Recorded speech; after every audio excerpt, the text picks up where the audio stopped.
மனுஷன் தாமதப்படுத்துறதுக்கும் தேவன் தாமதப்படுத்துறதுக்கும் பெரிய வித்தியாசம் உண்டு.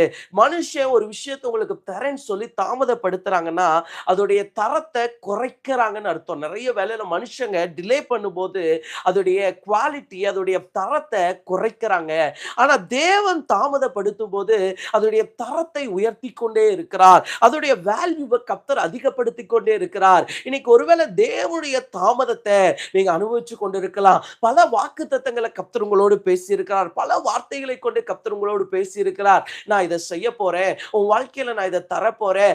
ஆனா கூட உங்க வாழ்க்கையில என்னதான் இருக்குதுன்னா இன்னும் தாமதம் தான் இருக்குது. ஆனா நான் உங்களுக்கு ஒண்ணு சொல்றேன், இந்த ராத்திரி வேலையில கர்த்தருடைய நாமத்துல இன்னைக்கு உங்க வாழ்க்கையில இருக்கிற தாமதங்கள் எல்லாம் எதுவாய் மாறப்போகிறது என்று சொன்னால் தரம் உயர்த்தப்படுகிற சூழ்நிலையாய் மாறப்போகிறது. உங்க வாழ்க்கையில தேவன் வச்ச தாமதங்கள் எல்லாமே எதுக்குதானா உங்களுக்கு தரப்போகிற நன்மையுடைய தரத்தை கர்த்தர் அதிகப்படுத்தி கொண்டே இருக்கிறார். அன்னாருடைய வாழ்க்கையில தாமதமாக ஆக சாமுவேலுடைய வேல்யூ வந்து அந்த தேசத்துல கூடிக்கொண்டே இருக்குது.